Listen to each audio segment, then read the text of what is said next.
Hello dear students, हम फिर से आज जो है नया जो आपका हिस्ट्री का फर्स्ट चैप्टर है द फ्रेंच रेवोल्यूशन, उसी के बारे में ही बात करेंगे, लेकिन उसके मेन टॉपिक्स के बारे में बात करेंगे।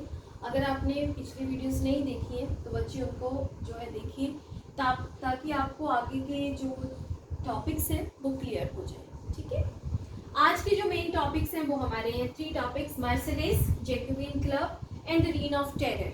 ठीक है, इन्हीं तीनों के बारे में डिस्कशन करेंगे, कुछ लंबा नहीं पड़ेंगे। तो सबसे पहले मर्सिडीज की बात करने से पहले मैं आपको बता दूं कि मर्सिडीज कैसे लोगों के बीच में आया।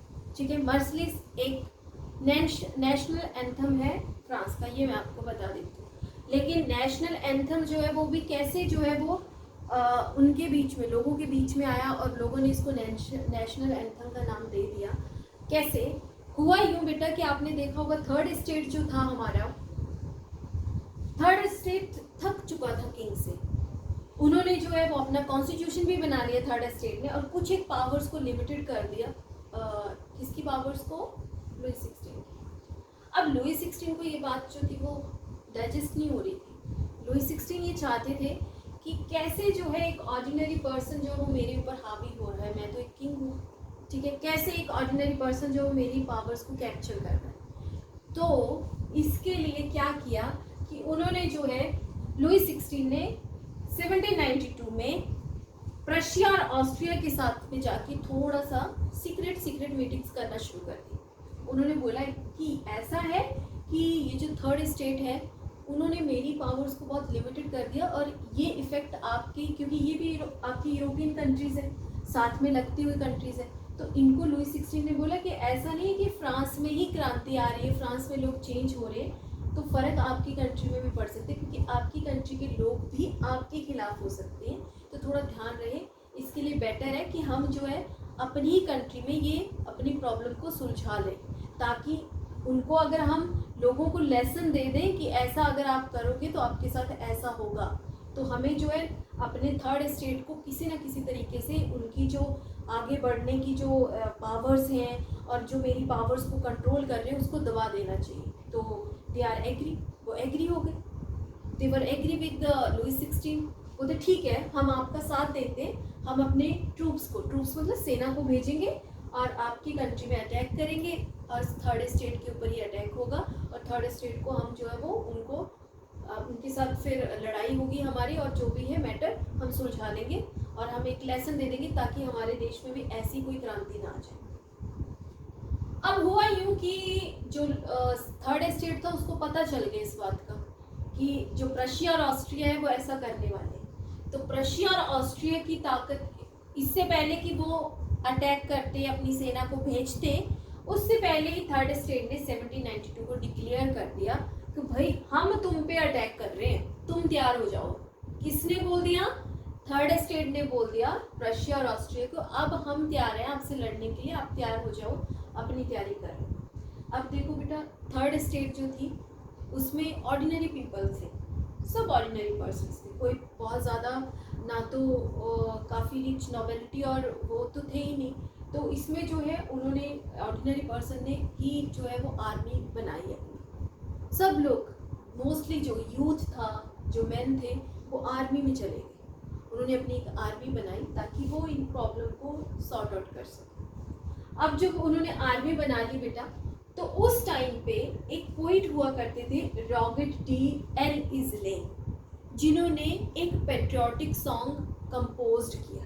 पेट्रियोटिक सॉन्ग होता है देशभक्ति का गाना, और ऐसी क्रांति जहाँ देशभक्ति ना हो तो कोई फायदा नहीं है। लोग जब भी आपने देखा होगा, चाहे इंडिया की क्रांति के बारे में आपने पढ़ा है, रेवोल्यूशन के बारे में पढ़ा है, इंडिया के ऊपर ब्रिटिश रूल करते थे, लेकिन वो भी गाना गाते थे। ठीक है, सेम ऐसे ही जो थे वो फ्रांस के लोग गाना गाते थे। एक पेट्रियोटिक सॉन्ग था जिसका नाम था मर्सिडीज। क्या नाम था बच्चा? मर्सिडीज। तो ये गाना जो था एक पेट्रियोटिक, देशभक्ति की भावना को लोगों में जो था वो पैदा कर देता था। लोग जब गलियों से निकलते थे तो ये गाना गाते थे। कौन से लोग? थर्ड स्टेट के लोग जो सैनिक बने थे, वो जब पेरिस की गलियों में चलते थे तो ये गाना गाते हुए चलते थे, और लोगों में और भी ज़्यादा उत्साह, उमंग आ जाती थी अपने देश के लिए। फिर यही जो गाना है वो मर्सिडीज, वो आते आते फ्रांस ने इसको एज अ नेशनल एंथम बना दिया। क्लियर हुआ?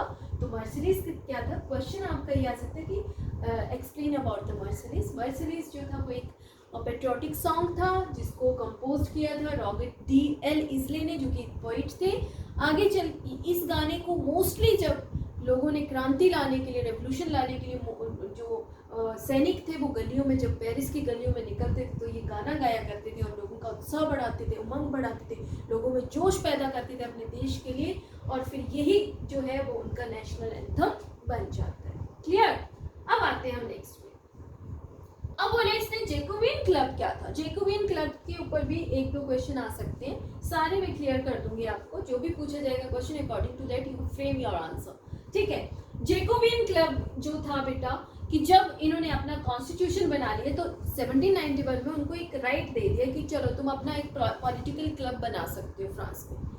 बहुत सारे लोगों ने, बहुत सारे पॉलिटिकल क्लब जो है वो फ्रांस में बने, जिसमें से एक आदि होता है जो चमक के सामने आता है, और उसमें से एक चमक के सामने आया वो था जैकोबिन क्लब। एक बहुत ज़्यादा प्रभावशाली क्लब, ऐसा क्लब जिसमें कोई अमीर लोग नहीं, कोई बड़े बड़े लोगों की वजह से नहीं, बल्कि उसमें सारे के सारे ऑर्डिनरी पर्सन्स थे।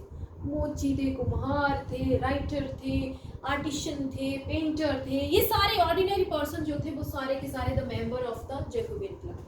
कोई बड़े बड़े लोग नहीं थे, सारे के सारे वही मेंबर्स थे, ऑर्डिनरी पर्सन्स सब इसमें आए। इसका जो लीडर था उसका नाम आपको बेटा याद रखना है, मैक्सिमिलियन रॉबिस्पायर। मैक्सिमिलियन रॉबिस्पायर, ठीक है, Maximilien Robespierre, that was the leader of the Jacobin club. एक पावरफुल पर्सन, लीड करने के लिए तो चाहिए होता है, बहुत पावरफुल था। उसने कुछ नियम भी बनाए, उसने बोला कि एक यूनिफॉर्म पहनेंगे हम, हमारा क्लब अलग से दिखना चाहिए, स्ट्रिप वाली ट्राउजर होनी चाहिए, ये सारी चीज़ें उसने लोगों को बताई। ठीक है, अपने ग्रुप के लोगों को कि एक अलग से हमारे क्लब के लोग जो वो दिखने चाहिए। अच्छा, अब जैकोबिन क्लब इतना जो था वो पॉपुलर क्यों हुआ? सब क्लब में से एक इसी क्लब के बारे में अगर हम पढ़ रहे हैं तो रीज़न क्या है इसके पीछे? क्योंकि बच्चे इस क्लब ने ही जो है वो 1792 में एक प्लान किया।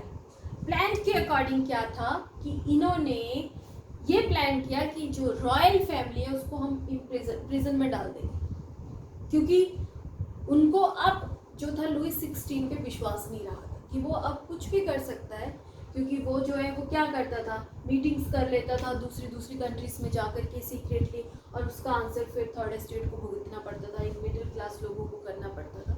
तो उन्होंने ये किया कि ये तो कुछ भी कभी कुछ कर सकता है, he is not loyal for our country, तो इससे बेटर है कि इसको प्रिजन में डाल दिया जाए, ताकि इसकी सारी चीज़ें जो बंद कर दी जाएंगी और ये आराम से प्रिजन में रहेगा। तो उसकी नॉट इवन लुई 16 पर पूरी की पूरी रॉयल फैमिली को उठाया और जेल में डाल दिया। अब हुआ, अब उन्होंने जो है वो इलेक्शन करवा दिए, बाहर जो है वो अपनी कंट्री को इन्होंने जो है रिपब्लिक कंट्री डिक्लेयर कर दिया।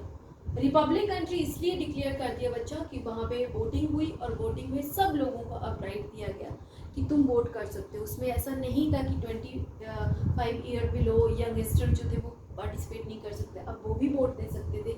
अब जो है प्रॉपर्टी लेस पर्सन, जिनके पास प्रॉपर्टी नहीं होती थी, वो भी वोट दे सकते थे। इस तरह से एक वोटिंग राइट मिल गया लोगों को, और लोगों को बोला गया कि आप वोट कर सकते हो बिना किसी हिचकिचाहट के, और एज अ रिपब्लिक कंट्री जो है वो डिक्लेयर कर दिया।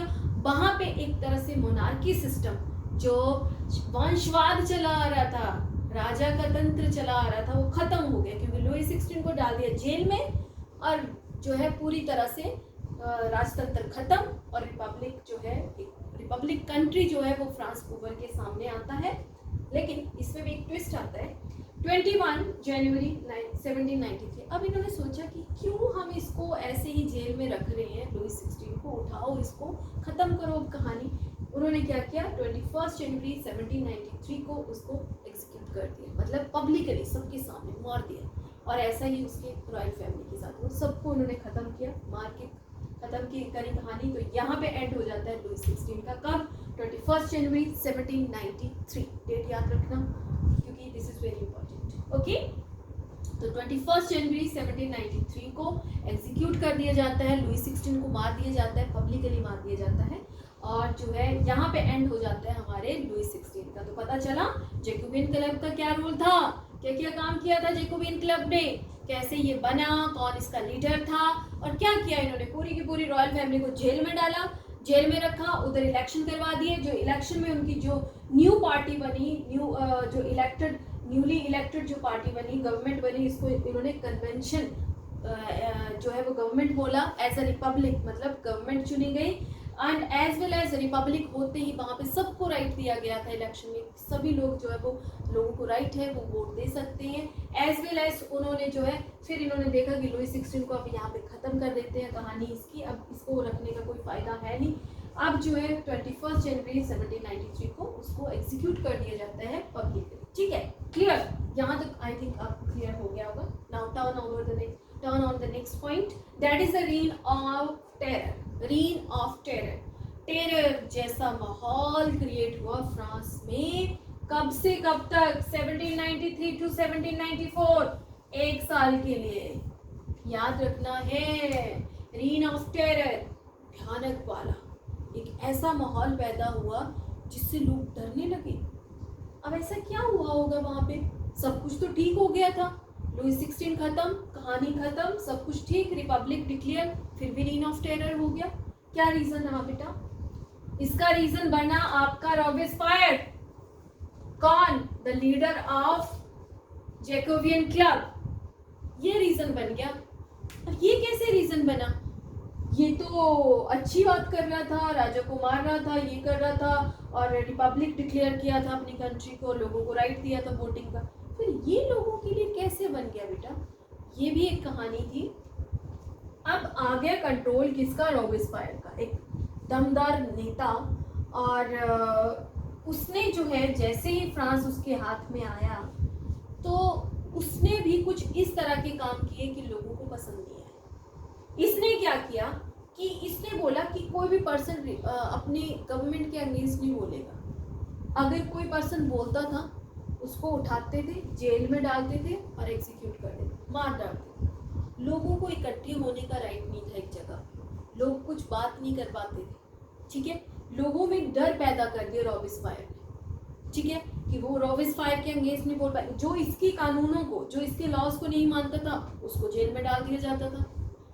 इससे परेशान हो चुके थे, चाहे वो नोवेल्टी थे, चाहे वो आपका जो थे वो आपकी क्लर्जी थे, नोवेलिटी थे, इवन इसके खुद के लोग जो इसके क्लब के लोग थे वो भी परेशान हो चुके थे, वो भी परेशान हो चुके थे। और इनको जो है थोड़ा मॉडरेट होने के लिए बोल रहे थे, रिक्वेस्ट कर रहे थे कि सर थोड़ा मॉडरेट हो जाइए, दिस इज नॉट गुड।